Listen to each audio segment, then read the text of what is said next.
देखो हम 4 बिट जो इक्वेशंस है पार्शियल डिफरेंशियल इक्वेशन की उनकी पूरी प्लेलिस्ट सॉल्व कर रहे हैं क्योंकि बहुत इंपॉर्टेंट क्वेश्चन है किसके CSIR नेट के लिए और आपके MSc में भी ये सिलेबस में है।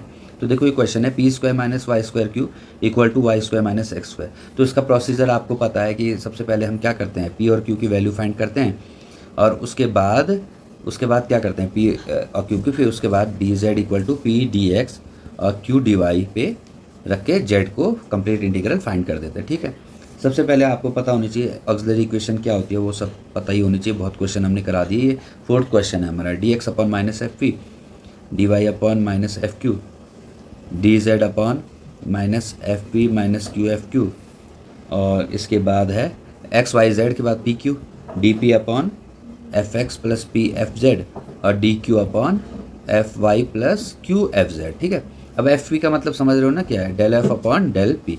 तो एफ पी के रिस्पेक्ट में डिफ्रेंशिएट करोगे, केवल पी की एक ही टर्म दिख रही है आपको, तो ये आ गया 2p। Del f upon del q, F q find करोगे, क्यू के रिस्पेक्ट में डिफ्रेंशिएट करोगे तो क्या आ गया, माइनस वाई स्क्वायर।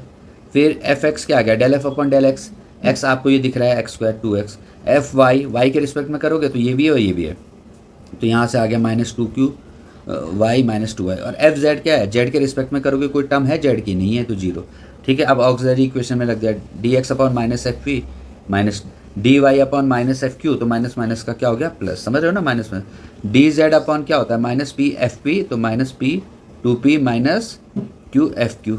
और फिर इसके बाद क्या है, डी पी अपॉन क्या है F X plus P F Z क्या है जीरो, और डी क्यू क्या है एफ आई क्या था minus 2y Q minus 2y, ठीक है, प्लस क्यू एफ जेड, तो क्यू एफ जेड जीरो। ये हो गया ना, क्लियर है, बहुत आसानी से हम कर रहे हैं और मुझे लगता नहीं कि किसी को अब प्रॉब्लम आनी चाहिए क्योंकि हमने कई क्वेश्चन कर दिए। 3 क्वेश्चन की ऑलरेडी वीडियो हमने अपलोड कर दिए और चौथा है किसका, 4 पिट मेथड से 4 पिट मेथड का। ठीक है, तो ये हो गया हमारे पास 2y क्यू माइनस 2y। ठीक है, ये क्लियर है, बताओ किसी को कोई प्रॉब्लम होनी नहीं चाहिए, मुझे लग रहा है इसको आप देख सकते हैं, और जहाँ पे कोई प्रॉब्लम है वहाँ। तो अब हमने बेसिकली सॉल्व क्या करना है, पी और क्यू की वैल्यू फाइंड करते हैं ना।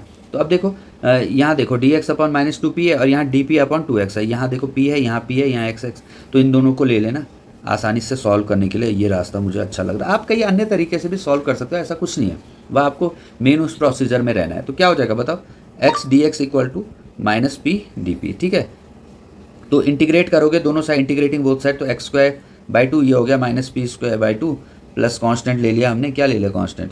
अब देखो एक कांस्टेंट चल रहा है ना, ए ले लिया हमने कांस्टेंट। ठीक है, ठीक है, A square, clear.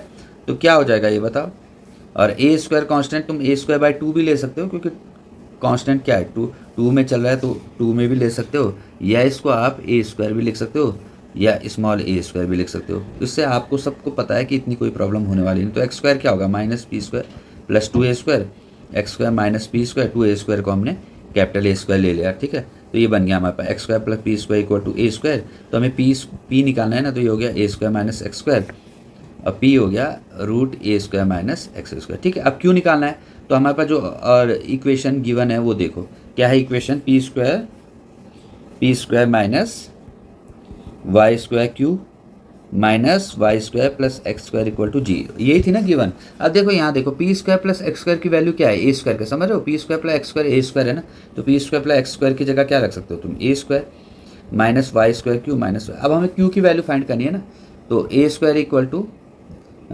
A square minus Y square equal to क्या हो गया वाई स्क्वायर क्यू। तो क्यू निकालना है हमें, तो क्यू क्या हो गया ए square minus Y square by Y square, तो क्यू क्या आ गया ए square by Y square minus 1। समझ रहे हो, क्लियर है, कोई प्रॉब्लम तो मुझे लगती नहीं कि किसी बच्चे को होनी चाहिए। ठीक है, क्लियर है।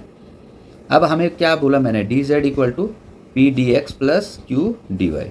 पी कितना था, पी देखिए हम root a square minus x square d x plus q क्या है, क्यू है हमारे पास a square y square minus 1 d y. Okay, अब इसका इंटीग्रेशन हम करें, क्लियर है, कहीं गड़बड़ तो नहीं लिखा हमने, देखो पी था ये था, अब पी स्क्वायर मैंने जो ओरिजिनल इक्वेशन थी, तो इसमें P square plus X square को हम ए स्क्वायर लिख सकते हैं, लिख दिया, ये हो गया माइनस वाई स्क्वायर, तो ए square minus Y square equal to y square Q, तो क्यू आ गया हमारे पास, क्यू आ गया, ये बिल्कुल ठीक है। तो इसको सॉल्व करो। अब डी जेड देखो, ये एक फॉर्मूला होता है, आपको अगर पता होगा, a square minus x square का फॉर्मूला क्या होता है, x by two A square minus x square plus क्या होता है, x by a square by two sine inverse x by a. ये याद होगा आपको फॉर्मूला, तो वही फॉर्मूला लग गया, x by two A square minus x square plus a square by two sine inverse x by a. Okay, और यहाँ भी इंटीग्रेशन करेंगे तो क्या हो गया, ए स्क्वायर, ये वाई माइनस टू आएगा तो y minus two plus one, minus two plus one, और माइनस वन का हो गया वाई प्लस इस कांस्टेंट ले लो सी। क्लियर हो गया।